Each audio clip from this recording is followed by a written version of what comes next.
All right, welcome to episode 6 of the BuddyCast. I'm your host, Sam Bolin, and joining me today is Kenyon Carpenter, who, arguably my best friend. Oh, nice. I'd say it's arguable. Oh, Kenyon, really, just arguable, not like not definite. Yeah, it's definite. Ah, good, Probably. good. We have known each other Arguably. since like seventh grade. 8 years. Sixth grade. Like it was that weird I don't know, like that summer in between. I think it was years right is before kind of school blurry. started. Well, so let's back up though. So the way this podcast works is, at the beginning of every one, the only set question is, how did we become friends? And then from there, we just get talking about our friendship, and I, ask some personal questions about you to sort of paint a larger portrait. But yeah, how did we become friends, Kenyon? What is your memory of that event? All right. Well, we first met because you were my what's the term? You were my buddy for USN. Like you're the person that was like Yeah, my explain tour guide. that process a little bit. So, So you like- moved to Nashville. Oh yeah. So back in after 4th grade, I moved to Tennessee. Right. And I was in Nashville, and after 6th grade, I transferred to USN, and Right. during that process, they have like the school assigns you like a buddy, like someone in your grade, to help like show you around the school, help you get acclimated. Right. And briefly during 6th grade, I visited USN. I had like a buddy in the grade above me to Mhm. show me what the grade would be like when I actually entered. Right. And then Sam was my buddy for the grade that I was That you were going into. Yeah. And it was pretty good. Like he did a pretty good job showing me around, I guess. Like all I really remember about that was there was this guy who met me, and the very first thing he said to me was, "Man, you look like you could really beat the shit out of me." And I was kind of shocked. This and was at your tour at school. yeah, Yeah. This is the tour, like back in 6th So grade. I'm showing Kenyon around school, and this random kid, who Kenyon has no idea who he is, comes up and says, "Wow, you're really big. I bet you could beat me up." And then, what do I say, Kenyon? What do you remember me saying? You pretty much wrap up the conversation, be like, Kenyon got to go, but man, see you around. And then he was like, okay, and then we left, and Sam was like, I really don't like that kid. And that was my first experience. We may have to cut the name out, but Yeah, anyway. that's totally fine. No, so yeah, my memory of our first hanging out was me going over your house like right before the school year started. Yeah, I remember that too. And this may have, I don't think this was after I showed you around. I think this was before, but I could be wrong. It was during the summer. Yeah.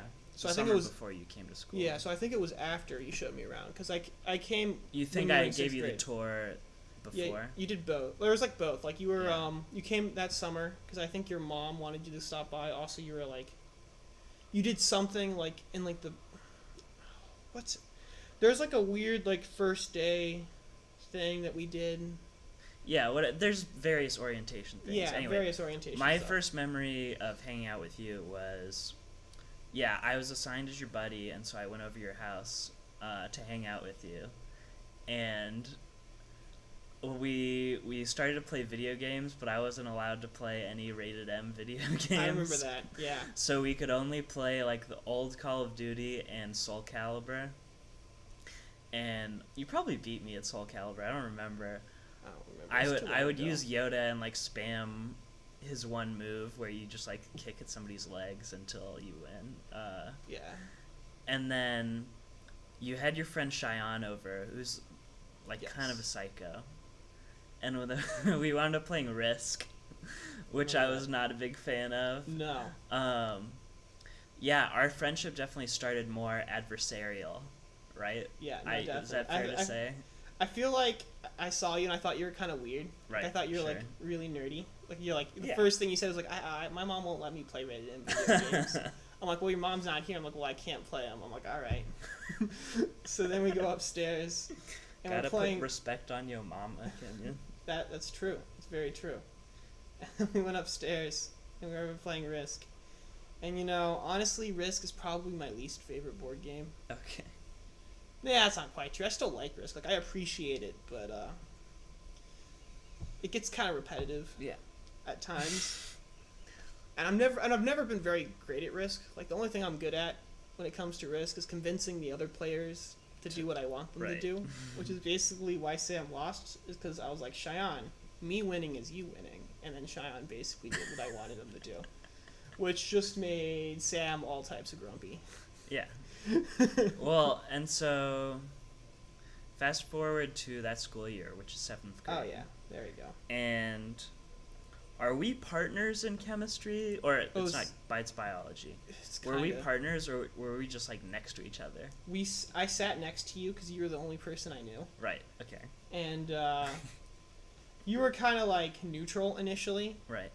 And then your neutralness towards me kind of weared off after I never brought colored pencils. And most of that class actually involved colored pencils. It was a lot of coloring for a 7th grade science class. And I didn't think I'd need colored pencils, honestly. Like, I came into school with the expectation that it was 7th grade, school.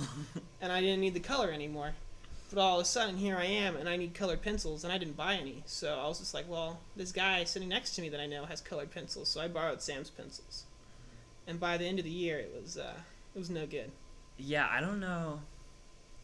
I guess it was probably this attitude of like, I don't begrudge you the actual pencils, but like, just the fact that you never have them and aren't on top of your shit. Oh yeah, I have to like carry you. I totally understand that attitude. I think that's the mentality of where like by the end of the year I was like, bring your own pencils, man. Like, oh, Jesus. Yeah, no. Like, I get that. Yeah, that was. But at the same time, we definitely still vibed on like certain books and playing video games. Like, the connection was definitely there. It was building. Yeah. It was slowly building. I think in 8th grade, we're like, colored pencils aren't really a big deal. I think I told you. The problem went away. The problem went away. I think I convinced you that colored pencils weren't a big deal, and you're like, yeah, you're right, you're cool. And then we became buddies. Slowly but surely. This is sounding like Kenyon logic to me. Like, this is kind of how I Kenyon's think you're brain magnifying works, it a little bit, but I definitely remember that being an issue. I feel like you gotta understand that Kenyon's brain works kind of differently than most people's brains. Yeah, it does. You have a magic brain. We can really get into that in a minute, though. So, 8th grade, definitely our friendship picked up. Yeah, I think it was cross country. Did we both run? Yeah. Yeah, it was building then, but I think it was 9th grade was the year. Yeah, certainly all through high school. I think we were very close friends. But I think 9th grade was when we went from like friends metastasized. To like, yeah, that's exactly. 'Cause like part of it was the introduction of the Cougans and other school. I hesitate to call them bullies. There were kids who like fucked with us, and maybe more especially me. Yeah, I think I feel like people messed with me, but like I'm not very kind of big, so it's hard to like. I'm big, and when it takes me a while to realize I'm being insulted. Right. Just because like, that's just not the way I'm like wired. Like I don't like pick up on those like subtle insults very quickly. Like eventually I do. I go, oh shit. But a lot of the time I just kind of like scratch my head and goes, is this guy just being awkward and trying to compliment me, or what is this? That's me most of the time. Or it's just 1 year in 1 year, out the other with you. Like, yeah, okay, man. Oh yeah, that whatever. Too. I'm just not paying attention. That's another something like the colored pencils thing is you would always ask how long we had been running or what time it was during cross country, and it would be literally every 5 minutes. Like. Oh yeah, that's why I wear a watch now. Yeah, when did you start? After freshman year. Yeah, that makes sense. But anyway, there are these new villains in the grades above that I think, drive our friendship even closer together. At risk of sounding a little homosexual, which, it's there in every great male friendship. Yeah, no, it is. There's a little bit of that. A little bit.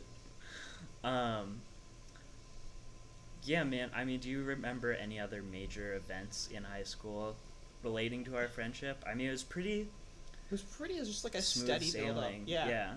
Like, I feel like all the non-smooth parts were other people. like Sure. not really us. Like Yeah, like yeah. like the Cougans are people being like obnoxious, Yeah, and yeah. then us just bonding because of that. Was it junior year or sophomore year that we did the camping trip? That was sophomore year. That was awesome. Yeah. So we can tell we just leave out the names. Leave out the names. The names of the annoying people. There was an annoying person who Right. decided they had to sleep with us. Well, okay, so there's this.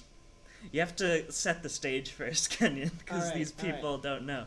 But it was so it's a 10th grade camping trip, Yes. and everybody goes on a different trip, or there are different levels, and we went, I think, on the hardest backpacking level, or the second hardest or something.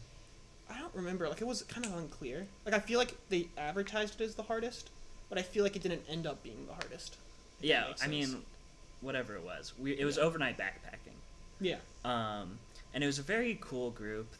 Even, like, the girls who were with us were, like, very fit, and so, like, didn't complain at all. And also, like, several of them were people we were cool with. You, me, and Christian, who are Yeah. all good friends. I think I liked just about everyone. Almost except for everyone on that trip was pretty awesome. one person.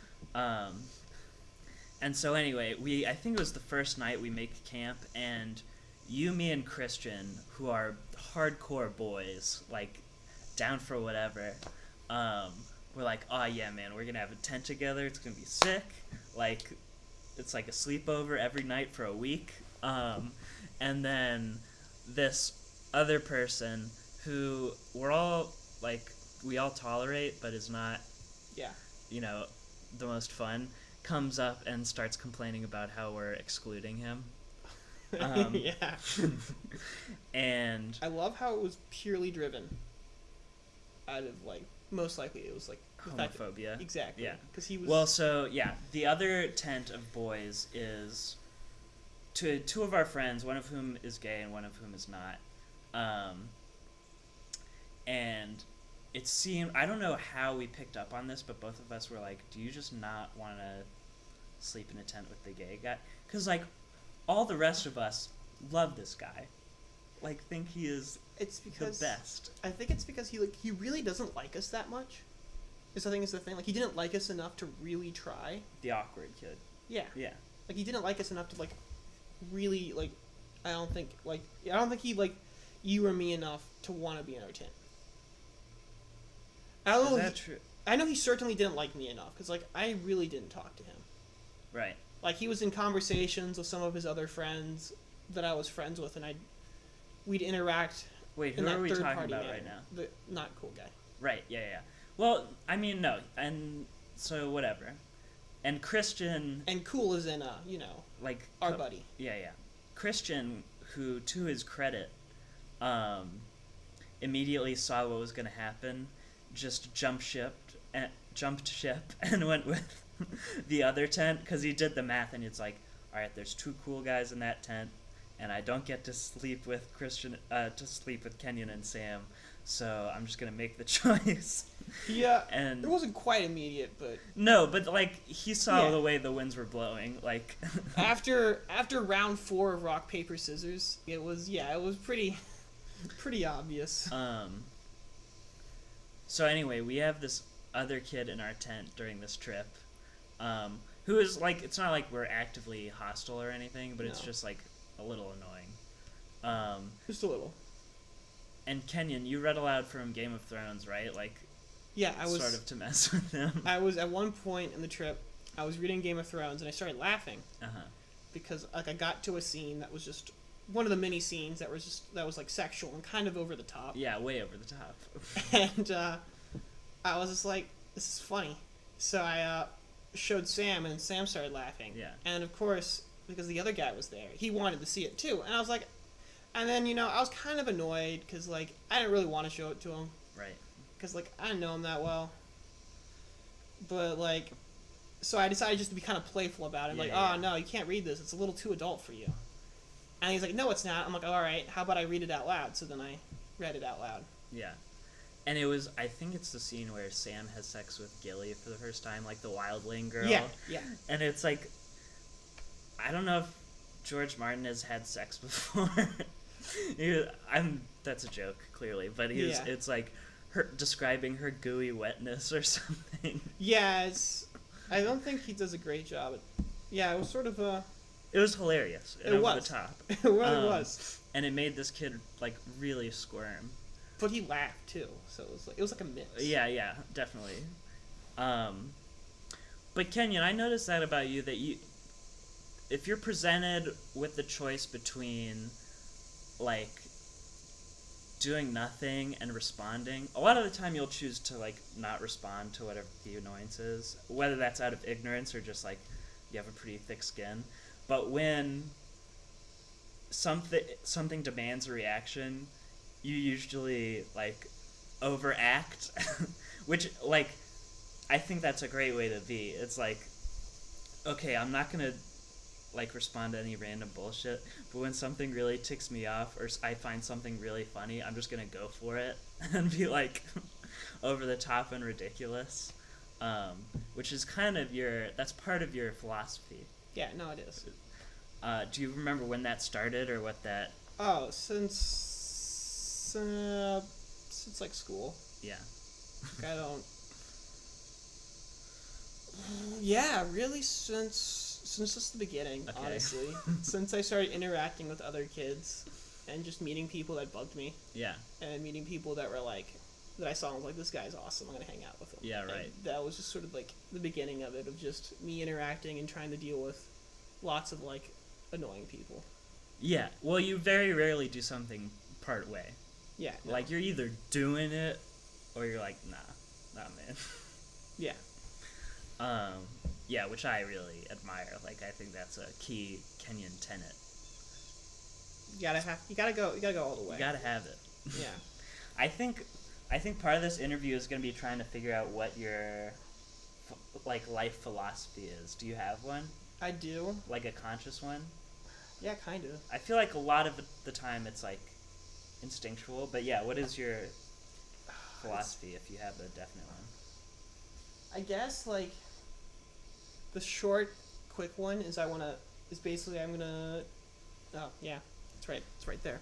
I guess you gotta live life, with no regrets, essentially. Yeah. You only get one shot. If you're not happy with it, then you've kind of blown it. Yeah.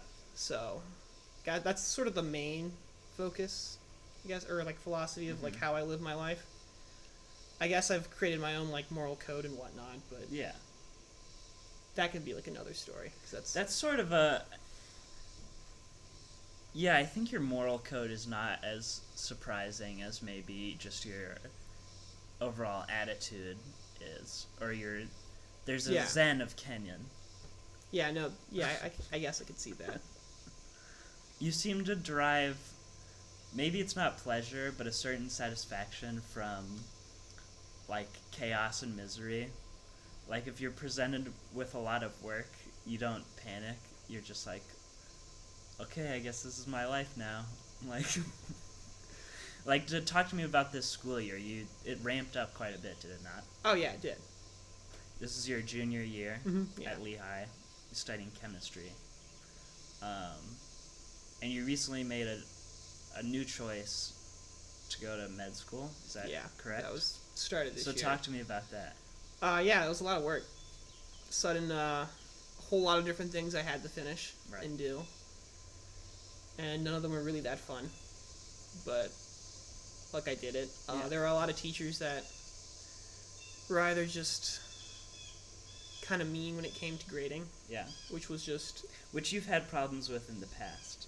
Like, not really to this extent. Like, yeah, I've had teachers that were, like, a little, like, subjective, but I've never really had ones that, like, really enjoyed destroying your grade. Right. Like, never one that was quite so... Well, never a science teacher that was quite at the point of, this is, like, pretty much right, but it's not quite the way I want it to be said, so you're not going to get full points. Did you feel like it was uniform or not? Like the knocking down of grades. I feel like it might have been uniform. It's hard to say, because, like... So that's better, I think, than feeling like you're being picked out. Yeah. It is better, but it's at the same time, like, someone was doing well. Right. Like, I knew the guy that was doing well. And I didn't quite know how he was doing better than me, because their answers seemed pretty similar. Right. Like, yeah, there was a few word choices Mm-hmm. that could be like, okay, I guess that's more like the more correct way to say Yeah, it. right.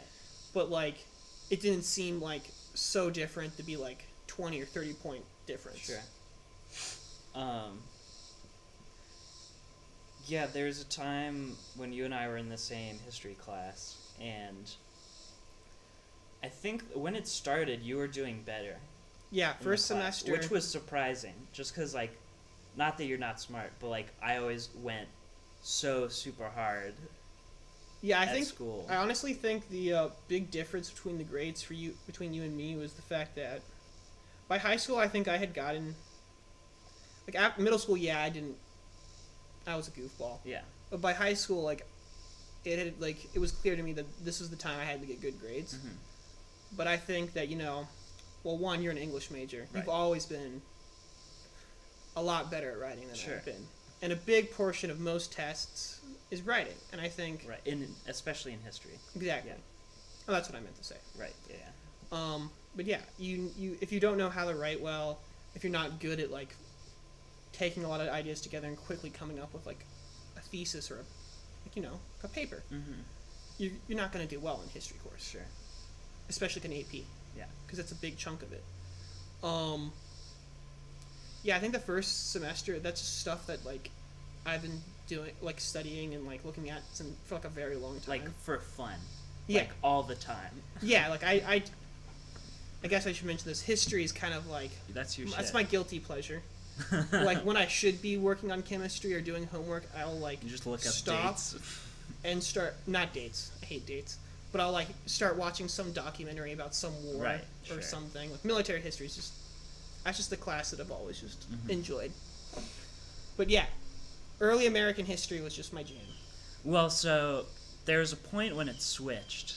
That was like And second semester. yeah, bit, you for started to sure. feel like she was just taking off random points, and it got to the point where you saw a mark off of like 2 points on your paper, and it just said "fear me." Yeah, I remember that. Can you tell what was that story? Because I don't. So we had taken that was like the one time there was a group quiz. Right. And that was first semester because that's when we both had it together. Okay. So we sat next to each other and we like answered it together Yeah, because right. it was a group quiz. We turned in the same stuff, Mhm. and then you got like 100, and you got 30 out of 30, I think, and I got 28 out of 30. Mhm. And I looked at it and I was like, this thing just says "fear me." Really, like I showed it to you, and you're like, no, I think that says a few more. But then we went and decided that "fear me" just was better, It was so we funnier. just stuck with it. Her handwriting was atrocious. Did you figure out with the teacher what it actually was? No, I never asked her Okay. because at that point I was just sort of like, you know what? Like, you'll take the 94 or whatever it is. Yeah, like 93. it's not enough to argue with her, and I had already heard enough horror stories from my friends that were actually getting penalized, so I didn't want to anger her, Right. essentially. Granted, I seem to have done it on the final paper somehow. Yeah. Or final exam, because that was ridiculous. Wait, was she like took off 15 for not mentioning the French or something? Yeah. Not mentioning the French and atomic proliferation. That was, That's I- retarded. I could see... Yeah, no, like, I was surprised. Like, that was, like, the one paper... Because it's not about... On those things, it's never about did you get everything. It's just like, did you get at least 3 of the 5 points? Yeah. Or something. Like, did you remember, X of Y, like, things that caused this war or whatever. Yeah. Yeah, like, I feel like... Technically, it also talked about... I didn't specifically state that Vietnam was a limited war, Right. but I more or less said the term without saying the term. Mm-hmm. Like, at no points did I say we used nuclear weapons against the Vietnamese, Yeah. which is the same thing as a limited war. But, and yeah, no, I described, like, one of the issues in the Vietnam War. I guess I didn't really describe it as an issue, but I mentioned that we weren't using nukes. Yeah, right. But, Seems close enough. seemed close enough. I think, looking back at it, I don't think she, like, really read my paper. Uh-huh. Like, I think what she was doing was, Well, like, which is looking for probably key good terms. preparation for the AP test. Yeah. To be honest, but whatever. I wrecked the AP test, so, Yeah. you know. But yeah, no, it still made me mad because at that point, why have us write Yeah. a 2 or 3 page paper Let if me all ask you're gonna you read is this: key points? what gets you mad? Like, what category of thing? Because it seems to take Busy a lot work. most of the time. Busy work But gets then me there are mad weird really little fast. things that set you off. Busy work sets me off. Dying repetitively in any video game. Busy work especially though. Like busy work, someone who's just being like really obnoxious. For Like, no they just- reason. Yeah, like Yeah. no reason, or anyone that's just going after me like repetitively. Yeah. Like I'm still human. I'll get mad eventually. Yeah, of course. Does injustice bug you? Like, do you have a sense of justice about that kind of thing? I think we're talking about like in like a general sense, like Not in like broad social terms, but just like personally. ooh, yeah, probably. It depends. Like I don't know. It would really depend on like the situation, the scenario. Yeah. Because I don't know. I've met a lot of people that describe certain things as injustice, and I don't necessarily Yeah, agree okay. with Fair enough. what I that guess is. there seems to be like certain things that get to you relatively quickly. I mean, you always have a good sense of humor about this stuff, obviously, but there are certain random things that get to you like almost instantly, and then everything else, it's like there's a brick wall up against any provocation. I think the things that like I don't know. I guess the things that are more strike home get to me.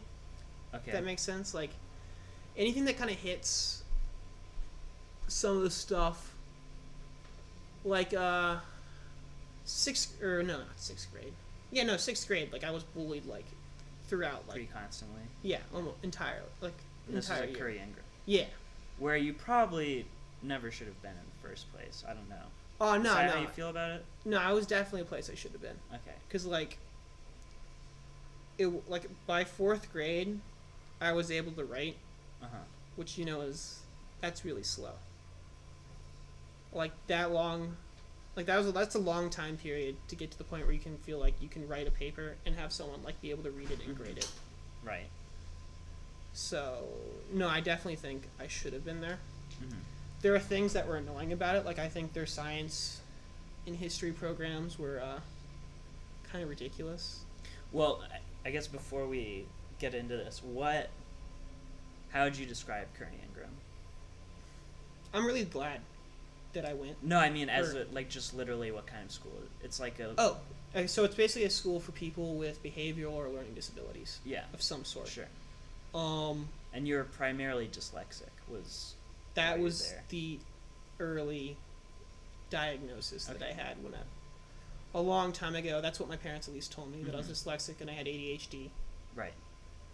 ADHD was That's probably not true.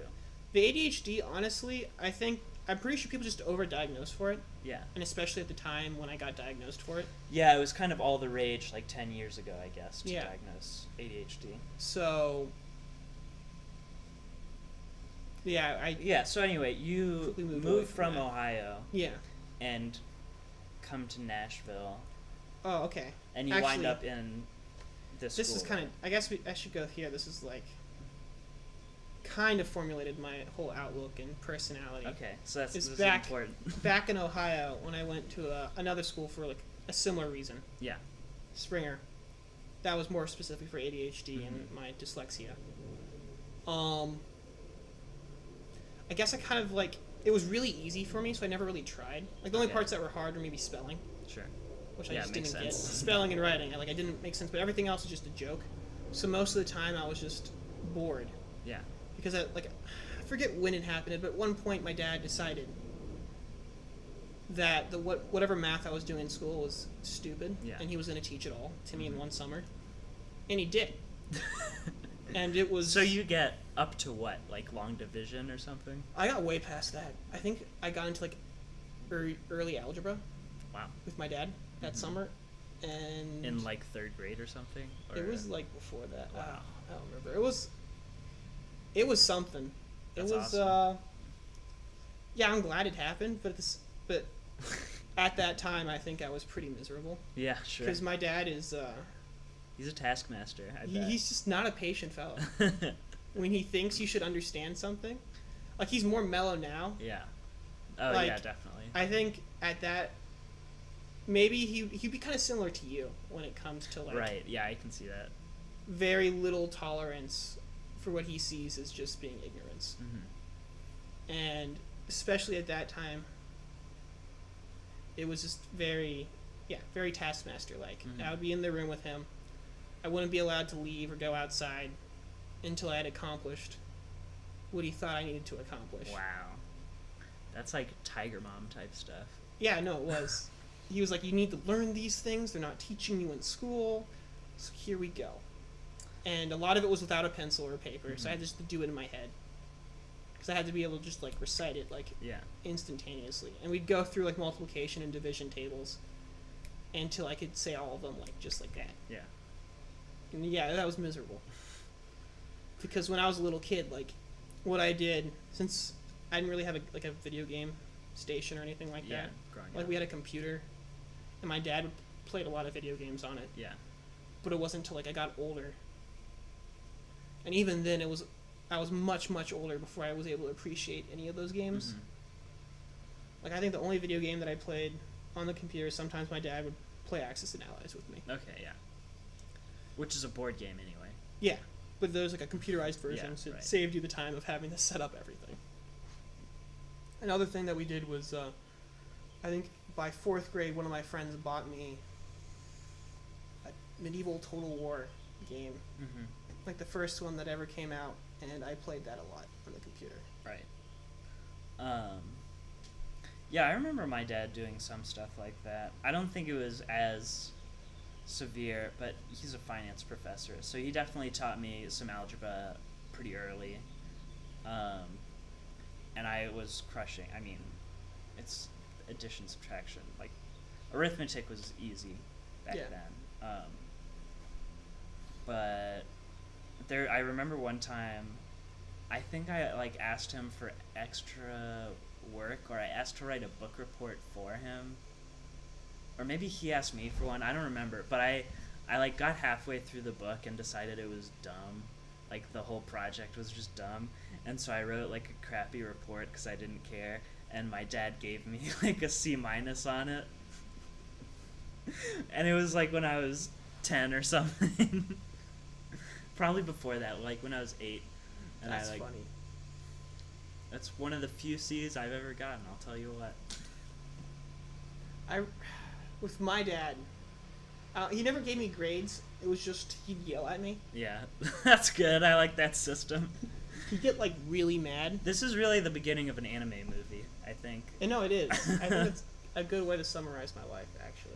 He'd get really mad, and it was just kind of, it'd just be like, wow. And at the time, I was just like horrified. Yeah. Because he's, like, you might think he's big now, but Back then he even was more. So, huge. for the folks listening at home, Kenyon's father, who shares your name. Yeah. He's George Kenyon Carpenter the 3rd, and you're the 4th. Yeah. But he goes by George, you go by Kenyon. He is a surgeon. Is that right? No, Emergency ER room. doctor. Okay, ER doctor. Yeah. What's the distinction? ER doctors do a little bit of everything. Yeah. It's like the But best it's way to not put it. specialized. But it's not like a surgeon. It's Okay. like specialized in that kind of work. Right. Okay. And he's certainly the largest man I have regular contact with. I mean, I've seen bigger guys like on TV or occasionally in the gym, but he's quite tall. Used to be taller, I'm sure, but super tall. No, he's been about that height. Okay. And what he benched like 425 in college or 405. I'm sorry. I don't remember any. Yeah, I know his max was around there. No, it was in med school. Med school. Med school max. And I mean this in the most endearing way possible. He's like a human meatball, is what he looks like. He looks like one of those guys from Gears of War. Can you confirm or deny? I think when he was younger, before he had us, definitely. Right. Now he's more meatball-like. Yeah. Love him, but yeah, no, he's a big guy. He's not in the same shape he used to be. Sure. Understandable. But anyway, this is the figure who's forcing Kenyon to learn arithmetic, like, at the end of a gun, essentially. Yeah. At gunpoint. And I remember you telling me some story about you hurting your hand and then he sewed it up. Yeah. Like, on the spot. That happened with every time there was any type of wound, because both my parents are doctors. It was I never went to the hospital for something. Like, I've been to the hospital when my grandmother got hurt, when my grandfather got hurt, and then later when he was dying. And I think that might be it. Besides checkups. Yeah, those are like a pediatrician. Like, Right. So not okay. like an actual. Yeah, fair enough. At least not what I consider Mm-hmm. the hospital. Like, I've never been in a hospital setting. Like, I've been in hospitals like other times, but like the only times I've ever been in there for like seeing patients Yeah. were like people that weren't me. Yeah. Or related to me. Right. Yeah, my sister, when she tripped over one of my toys and fell on top of a plate and cut her knee open, I just put her back together again right there on the couch. That's amazing. For me, it was always in that one traumatic spot in the house, which was that dining room Yeah. where they would sew up my hand or force me to do arithmetic for hours. Wow. They also had this other room, This is in the old house. old house back Yeah. in Ohio, Cincinnati, a really nice one. Miss that place. But we also had this other part called the no-no room, Yeah. and that's where all like the nice, easily breakable stuff was, Mm-hmm. and that's where we weren't allowed to play or really be in. Yeah. Except like this one summer, The my no-no dad room. wanted me to read through all the Narnia books, Okay.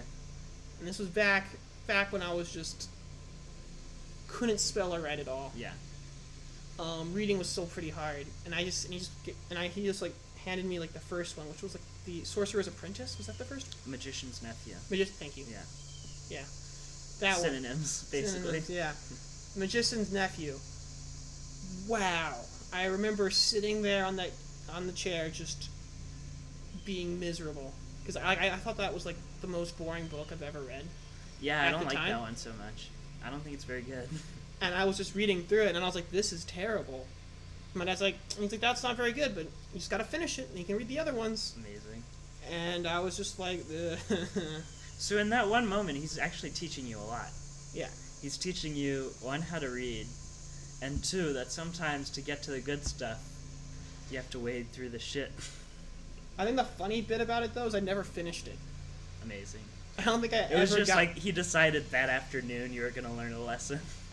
No, it was all summer. I spent You read that one book all summer. pretty That's much. retarded. See, like, when I say I read it all summer, I mean, occasionally my parents would find me They'd and catch you. they'd force me to sit in that room and read. They'd for, like, lasso you while you were running around most of the outside day. and tug you in. And if they saw I wasn't actually making progress, then they'd yell at me. A lot of the time, I just sit there and hold the book and stare at it Yeah. for like multiple hours until there's some meal time, and they'd let me leave. And if I wasn't doing that, I'd be outside running around, because when I was little, that's how I entertained myself. Was I found different types of plants like dandelions, Yeah. and I would gather all of them. Because my dad would never he would mow the yard regularly, but he would never weed eat. So we had lots of dandelions because he thought they were pretty. So I just collect as many of them as I could hold in my hands at the time, or in my T-shirt or whatnot. Yeah. And then I'd use them as little army men. Right. And I'd find some other plant, and then I'd make them kill each other. Amazing. Do you consider yourself an outdoorsy fellow? Yeah, no, I like the outside. Yeah.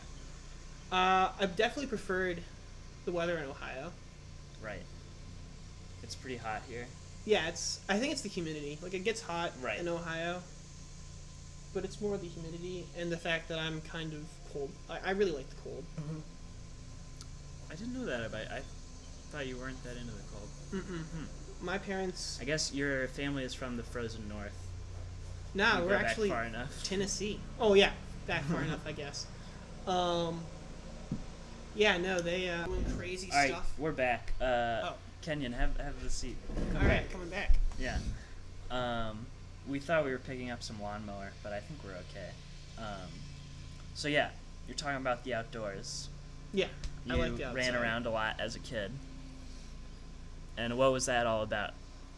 I guess I've always had a vivid imagination. Right. Like, even now, I think one of my favorite pastimes is just daydreaming of different worlds and imaginary places. Mm-hmm. Like, I play Dungeons and Dragons, and I think my favorite part of that game isn't like, I don't think it's actually the playing. Yeah. I think it's creating the worlds.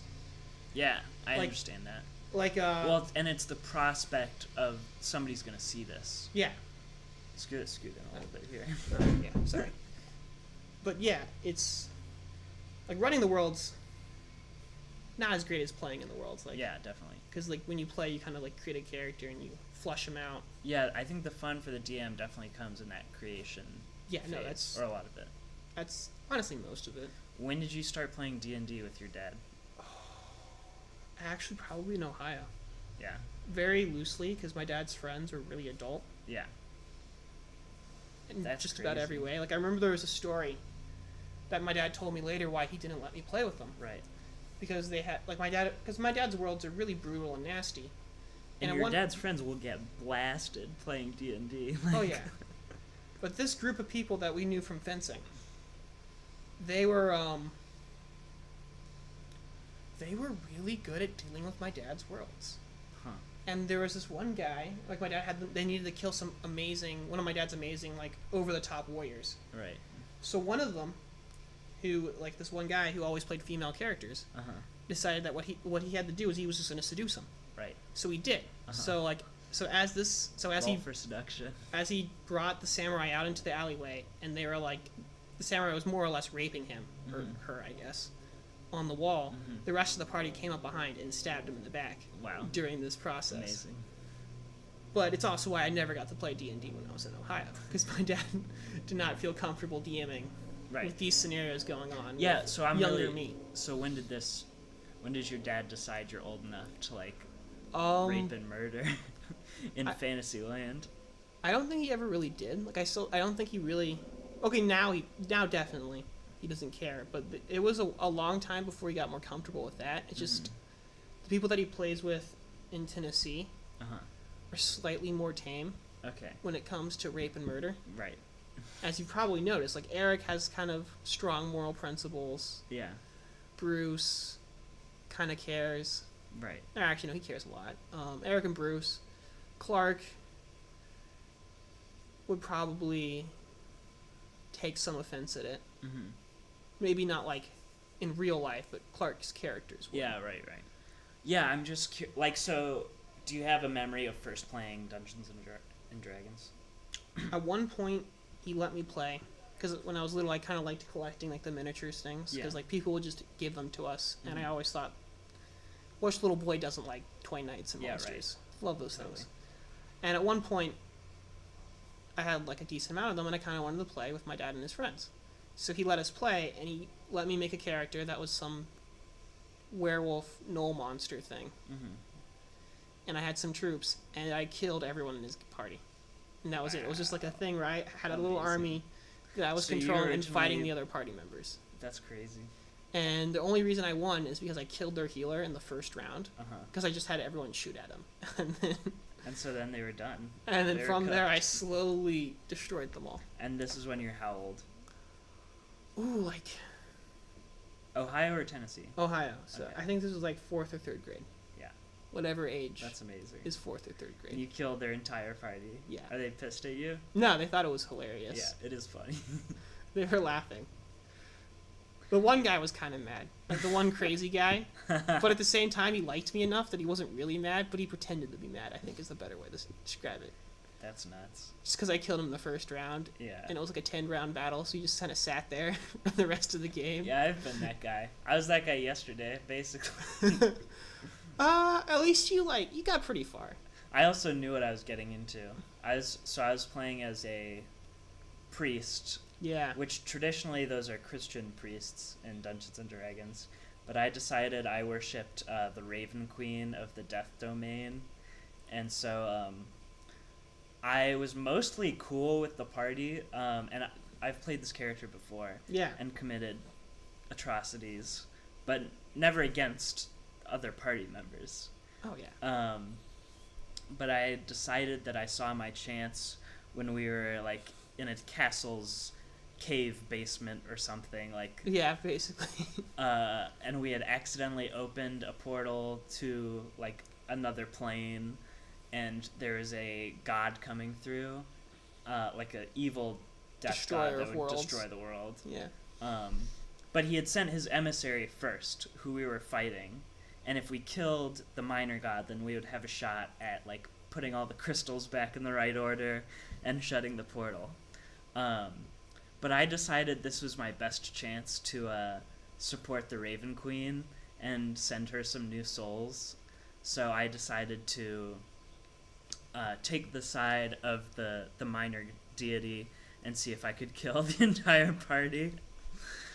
Which for a little while looked like it might work, Yeah. because I was casting these spells, you know, buffing the god and like causing other people to deteriorate, sort of in secret, and it wasn't until the very end that somebody noticed and like stabbed me, and then they killed the god. Honestly, I feel like out of all the people I've played D&D with, I think you're like pretty up there on people I enjoy playing with, just because you have this. You get to this point where you sort of like stop caring what happens to your character, and you just want to see other people squirm. I feel like, and it's just glorious. It makes me so happy. I'm glad to hear it. Do you have another example in your head? I have so many. I probably have too many to tell. I'm gonna say my favorite one though, Yeah. where you're like really in that mindset of, I don't care. Yeah, fuck this. Like, I'm just here to hang out with Kenyon. Right. Don't care what happens to this piece of paper. Mm-hmm. And I think that was the Star Frontiers world. Yeah, keep going. And it was, we were playing with a group of our friends, and one of them, can I say his name? Is that okay? Go. Yeah, Brennan was the captain of the group, and I was the doctor. So, for those of you who don't know, Star Frontiers is essentially like the Star Wars, Star Trek version of Dungeons and Dragons. Exactly. Yeah. Slightly different, Yeah, but we won't get into doesn't matter. the nitty gritty. But either way, we're playing this game. Brennan is the captain. He decides that we're going to like enslave essentially this random group of colonists. Right. And we're gonna sell them off like immediately to this guy who's gonna like further enslave / do horrible experiments on them. Yeah. And my character, because I've made him as more or less a decent human being, was just like, nah, this is bad. And I was really unhappy, but everyone else in the party was totally cool with it. Yeah. Like, they're like, we're gonna get paid. This is the right thing to do. And I'm like, no.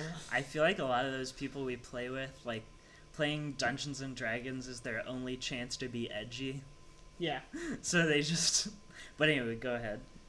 So they just... Oh, man. But either way, there they are, doing all this stuff, and I don't want to do any of it. And I look at you, I'm like, Sam, can you help me, like, stop this? And you're like, yeah, I'll do whatever you want. I don't care. So then we stage a coup where we kill Brennan. Right. And then it just all goes to shit from there. Like, I think most of us die, except for Sam, of course. Sam lived. Did I not die? Yeah, you survived. Did I go to live on the colony? I might have. I don't remember. All I know is you survived that Okay. encounter. And I became a 13-year-old boy. Right, so the way Kenyon and his dad play D&D is, like, if you die, you're relatively quickly, like, reincarnated as a different character and, like, join the party.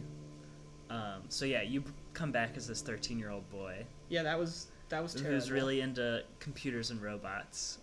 And then there's, like, a Jedi for some reason that Brennan got to on play. the ship, and Brennan, like, before your dad can be like, nah, you can't do that, he's like, I want to come back as the Jedi, and he's like, alright, whatever, and he, like, uses his buzz sword to, like, kill you or something. Yes. Yeah. So the way it works is you and I kill Brennan.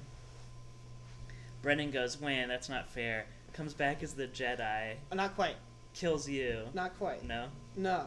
First, Grant comes in. 'Cause he's Okay. mad that we killed Brennan. Right. Because he thinks we're just a bunch of troublemakers. So he Right. shoots at me. Uh-huh. His gun, he crit fails and his gun explodes and he disintegrates. But he has a demon inside of him, so the demon Okay. then possesses my character. I fail my will save, so Yeah. I'm just totally, like, I'm done. Yeah. And then the Jedi kills me. Okay. Because I'm like, save me. And the Jedi's like, okay. And then chops my head Well, off. so then Brandon thinks he's so smart because he picked the good character. But he fails to take into account how resourceful you are. Yeah. And so as the 13-year-old computer boy, you hack into the computer's mainframe and, like, the ship's computer, and, like, spy on Brennan's girl character using the security cam, and, like, while he's in the shower or something. Yeah. And then release the tape. Yep. And I think that was almost the end of the game. Like, that's That was about when we that was wrapped the up. end of the stuff I did. Yeah. But to be fair, that was after he gave me a whole lot more shit for his character, Right. for killing his Yeah, character exactly. initially, which is silly because he went from like a trash character to like a Jedi, Right. Which you shouldn't be complaining about. and I went from a decent character to a 13-year-old, Yeah. and he was just giving me like mega amounts of shit, and I was just like, this isn't a great experience. No, yeah, it's funny what arouses strong emotion in Dungeons and Dragons, because it can. I once, we won't name names, but a friend of ours threatened to slash my tires after I killed him in D&D. You didn't even kill Did I him. not kill him? What You did just I do? knocked him unconscious and then stole all of his stuff. Oh yeah, right. So technically, he was still alive. He was just being a poor sport about it. And I like gave him back one thing, like one crappy weapon after he like begged for it. And I was Yeah. like, all right, fine. But yeah, you were very good at being the diffuser in that situation. Yeah, no. It's fine to have in-game feuds, but once the in-game feuds become real-world feuds, then it needs to stop. Yeah. Wow, man. I'm trying to think of anything else we might wish to cover. Detailing the texture of our friendship. Do you have anything? Maybe if we get one more good story that somehow sums it up. I don't know. Oh man, one more good story the farm. The What was farm? The farm. Oh, that's kind of too recent. I feel like. Well, okay, so certainly going to college, it's been harder. It's hard. It's always hard to maintain Yeah. high school friendships when you go away to college, and then when everybody has a job eventually. I feel like with us, I think we're still pretty good. Like We're the very- fact that we're like the best friends Yeah, and we don't see each other most of the time, I think shows that. yeah, I Yeah. agree. I think ours has been a very first of all, I don't think we've ever fought. Like, never seriously. No, yeah, no, definitely. That's true. And I don't think either of us has ever been pissed off at the other for more than 5 minutes. I don't know what the length day, of time would be. Yeah, maybe maybe. a day. I don't know. I feel like when we get mad, we like fight a little bit, and then after we hit each other a few times, then we don't. We've never hit each other. Get out of Maybe here. in high school we did. I think in high school, like early. I can't Maybe. remember I don't we got- know. I don't even think it wasn't real though. Like, it wasn't like a real fight. I don't think we've ever gotten in a real fight. We've gotten to like shoving competition. But that's once. more for fun. I don't know. I think that time you were kind of mad at me. When was this? I don't. It was a long time ago. I just I'm- remember it was at the gym. I was being annoying Uh-huh. because I think that's kind of one of my favorite pastimes. Especially in the honestly. gym. Oh yeah. When you make the other guy giggle and then drop the Oh, it wasn't weights on then. Like himself. it was some. I think you were having a bad day, and I was pestering you about something. Maybe it was about the time, Oh my and you just God. weren't having that shit, Like, and you damn. pushed me, and then I started pushing you, and then I started giggling because like I just didn't give a shit, and you got mad. I'm like, Sam, this don't worry about it, and you just got more mad, and then eventually you're like, wait, yeah, you're right, and then we were cool. Yeah, I'm definitely more prone to anger than you are, on average. Yeah. I mean, Yeah. it is what it is. It is what it is. No, but our friendship has been exceptionally placid. Yeah. Which is really funny because from the outside, well, many people ask me, like, who the fuck is Kenyon? Like, I don't even know what that guy does. And I don't know if it's the same for you. Like, plenty of people within my life are like, think I'm crazy, or like so between this friendship of two ostensible psychos, I'm saying, is like one of the most peaceful friendships of all time, which I think is pretty funny. I think it's probably because we just mesh really well. And I think the fact that we're really odd, and we don't fit in that well, it kind of helps the fact that we mesh really well. I agree. This is like, yeah, a lot of my friends think you're just the craziest person. Like at school, or? Oh yeah, no. And then I guess, like you're I don't know you're like, after last semester, like you were getting infamous among them, but after last time when we played that game and you just did some horrible things / weird things to that prisoner, everyone is just like, there's just like a new level. Like you set like a new level of D&D for them, essentially. Amazing. Which made me laugh, because they're like, I didn't think that was possible, and I was like, anything's possible, man. I'm like, guess you're just not creative enough. Yeah. For those who are wondering, I hypnotized. I don't think we're gonna say. Yeah. I hypnotized a member of our party when I was a mage of some kind.